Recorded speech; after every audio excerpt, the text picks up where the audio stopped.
এত সুন্দর করে সেজেছিস, সত্যি তোকে বেশ মিষ্টি লাগছে। ছোট মাসিমণির এমন কথায় আমাদের দুঃসম্পর্কের এক আত্মীয়া টিপ্পণী করতে শুরু করে দিলেন। যাই বলো অন্তরাদি, সাজগোজ যতই করো, বিবাহিত মেয়েরা সিঁথিতে একটু সিঁদুর না ছোঁয়ালে সুন্দর লাগে কি? নন্দিনী, তোমার বরকে তো দেখছি না, আসেনি নিশ্চয়ই। কথাগুলো একটু ব্যঙ্গের সুরেই উনি বললেন। আসলে গিয়েছিলাম মাসিমণির বাড়িতে এক বিয়ের অনুষ্ঠানে। আমার সম্পর্কে উনি হয়তো সবটাই জানেন, বা সবকিছু জেনেও হয়তো এই খোঁচা দেওয়া কথাগুলো বলতে শুরু করলেন। সত্যি বলতে কি, এই কথাগুলো শুনলে এখন আর একটুও খারাপ লাগে না, রাগও হয় না, বরং হাসি পায়। সিঁথিতে সিঁদুর ছোঁয়ালেই নাকি আরো সুন্দর দেখায়। তবে নন্দিনী সিঁদুর পরে আজ আর সাজে না। তাছাড়া কার জন্য সিঁদুর পরবো বলতে পারেন? এসব শাখার সিঁদুর সবই মিথ্যে, আজ সবই মিথ্যে। আমি চেয়েছিলাম বাঙালি বধূর মতো চুটিয়ে সংসার করতে, স্বামীর সোহাগ আদর ভালোবাসায় নিজেকে ভরিয়ে তুলতে। সেটা তো আর হলো না। দেখুন, তখন থেকেই বকবক করে যাচ্ছি। আমার পরিচয়টাই দেওয়া হয়নি। আমি নন্দিনী মুখার্জি, মা বাবার একমাত্র কন্যা। ছোট থেকে খুব আদুরে ছিলাম, শাসনের সোহাগে বড় হওয়া। তখন বিয়ে ফার্স্ট ইয়ারে পড়ি, কলেজে পড়ছি, বাইরে বেরোচ্ছি, একটা সেলফোন হাতে না থাকলে মানায়? আমার আবদারেই বাবা কিনে দিলেন আমাকে একটি সেলফোন। একদিন রাতে হঠাৎ আননোন নাম্বার থেকে একটি কল আসে। রিসিভ করার পর বুঝলাম রং নাম্বারে কল করে ফেলেছে ছেলেটি। আর একটি রং নাম্বার আমার জীবনকে বদলে দিল। পরিচয় থেকে পরিচিতি, তারপর কথোপকথন, দুজনকে চেনা শুরু হলো প্রেম। তখন পর্যন্ত কেউ কাউকে দেখিনি, অসম্ভব ভালোবেসে ফেললাম ছেলেটিকে। ওইভাবে ফোনে কথা হতো বেশ কিছুদিন। বেশ কয়েকদিন পর আমি নিজেই বললাম, একদিন দেখা করলে হয় না? ইন্দ্রজিৎ দুর্গাপুরের ছেলে, ও তখন হোটেল ম্যানেজমেন্টের ছাত্র। আমি বর্ধমান উইমেন্সে পড়ছি। সাধারণ মধ্যবিত্ত পরিবারের সাধারণ একটি গ্রাজুয়েট হয়ে উঠব, এটাই তো অনেক। অনেক সময় ভালো কিছু করার স্বাদ থাকলেও সাধ্যে তো কুলিয়ে ওঠে না। ইতিমধ্যে চুটিয়ে প্রেম করে বেড়াচ্ছি। দিন নেই রাত নেই, যখন তখন ফোনে কথা বলতাম। আর দেখা করার কথা বললেই শর্ত প্রয়োগ। এমন করে 3টি বছর কেটে গেল। আমি গ্রাজুয়েশন কমপ্লিট করলাম, আর ও তখন একটা ভালো কোম্পানিতে জয়েন করলো। তারপর একদিন আমাকে বলল, দুদিনের জন্য একটি ছোট ট্যুরের ব্যবস্থা করেছি, অনেক বন্ধুই যাচ্ছে, তোমাকেও যেতে হবে। সে কি, বাড়িতে বা কি বলবো? অত শত জানি না। আমাকে যদি তুমি সত্যি ভালোবাসো তাহলে তুমি অবশ্যই যাবে। মনের মানুষের মন রাখতে বাড়িতে ম্যানেজ করার পর আমি ওর সাথে চলে গেলাম। ওখান থেকে ফেরার পর থেকে অসম্ভব রকম পরিবর্তন লক্ষ্য করলাম। আমার সাথে সমস্ত রকম যোগাযোগ প্রায় বন্ধ, ফোন সুইচ অফ। আমার অবস্থা তখন পাগলের মতো। ইতিমধ্যে ওর এক বন্ধু, সে কলকাতায় থাকে, ফোন রিসিভ করলে আমি ইন্দ্রের কথা জিজ্ঞাসা করতেই, ওমা তুই জানিস না, ও তো তোকে ছেড়ে দিয়েছে, ও তো এখন অন্য একজনের সাথে রিলেশনে আছে। ভাবলাম নিজেকে শেষ করে দিই, নিজের হেরে যাওয়াটা মানতে পারলাম না। খেয়ে নিলাম ঘুমের ওষুধ। মরা কি অত সহজ জিনিস? মরবো বললেই কি মরা যায়? তাই বেঁচে উঠলাম, মানে আমাকে বাঁচানো হলো।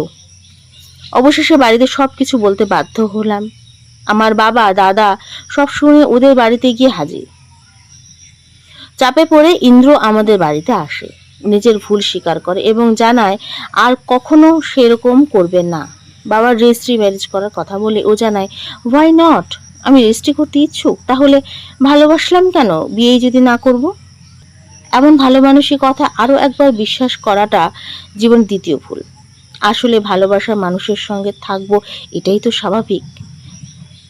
আর সেটা কে না চায়? জীবনের সর্বস্বটুকু যাকে দিয়ে ফেলেছি তাকে আরো একবার কেন 100 বার বিশ্বাস করতে ইচ্ছে করবে? আমাদের রেজিস্ট্রি হয়ে গেল। তখন যেন মনে হলো সম্পর্কটা বৈধতা পেল। নিজেরাই ঠিক করলাম কিছুদিন পর সোশ্যাল ম্যারেজ হবে, দুই বাড়িতে সম্মিলিত সিদ্ধান্তেই হবে। এমনি করে আরো 1 বছর কাটলো। ও আমাদের বাড়িতে আসতো, মাঝে মধ্যে নিজেরাও কোথাও গিয়ে দেখা করতাম। তারপর হঠাৎ একদিন বিশ্বাসের ভিতটা আরো একবার নড়ে উঠলো। ফোন মোবাইল থেকে আবিষ্কার করলাম তৃতীয় ব্যক্তির উপস্থিতি। একটা নাম্বারে করা মেসেজ, যেটা ডিলিট করতে ভুলে গিয়েছিল। এমন মেসেজ নিজের চোখে দেখার পর থেকে নিজেকে ঠিক রাখা কঠিন হয়ে পড়লো আমার। তাই যত তাড়াতাড়ি সম্ভব সোশ্যাল ম্যারেজ করার সিদ্ধান্ত নিই, কারণ একসঙ্গে থাকলে এ ধরনের প্রবলেমগুলোর মধ্যে পড়তে হবে না। ইতিমধ্যে কোম্পানি ওকে ট্রান্সফার অর্ডার করে দিল বিশাখাপত্তমে, তাই যত শীঘ্রই সম্ভব বিয়েটা করাটা জরুরি।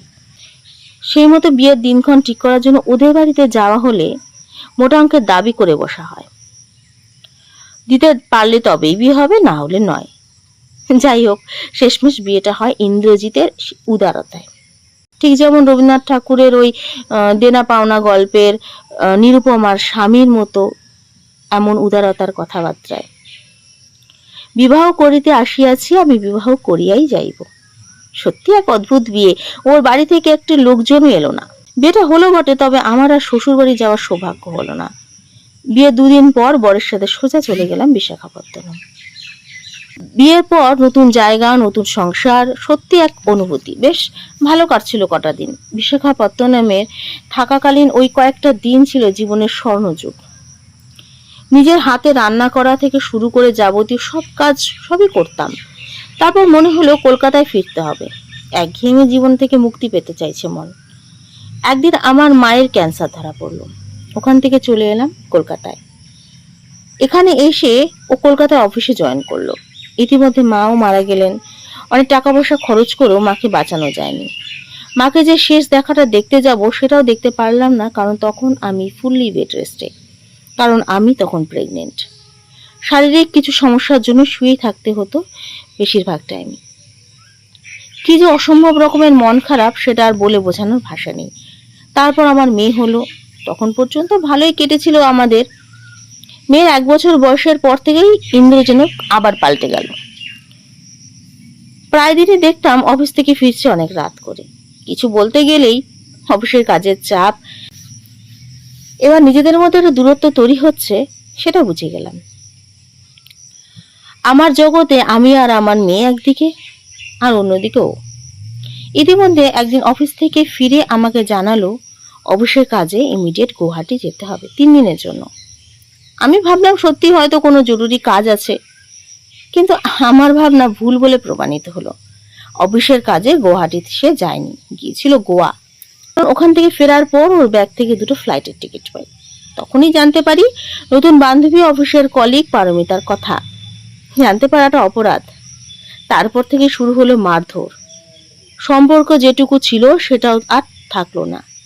স্বামী স্ত্রীর সম্পর্কের মধ্যে যে গভীরতা আর ভালোবাসা থাকা দরকার ছিল সেটা বিন্দুমাত্রও নেই। মেয়ের দেখাশোনার জন্য কাউকে একজন প্রয়োজন ছিল, তাই এইটুকু দায়িত্ব ছাড়া আর কোনো পরিচয় নেই, সেটা পরিষ্কারভাবে জানিয়ে দিল। আর এদিকেও নতুন গার্লফ্রেন্ড পারমিতাকে নিয়ে ব্যস্ত। কথা কথায় শুনতাম পারমিতাকে দেখে শেখো। সত্যি তো জীবনে অনেক কিছু শেখায়। পারমিতাকে দেখে শেখা আছে বটে, আমি তো পারমিতার কাছে নগণ্য।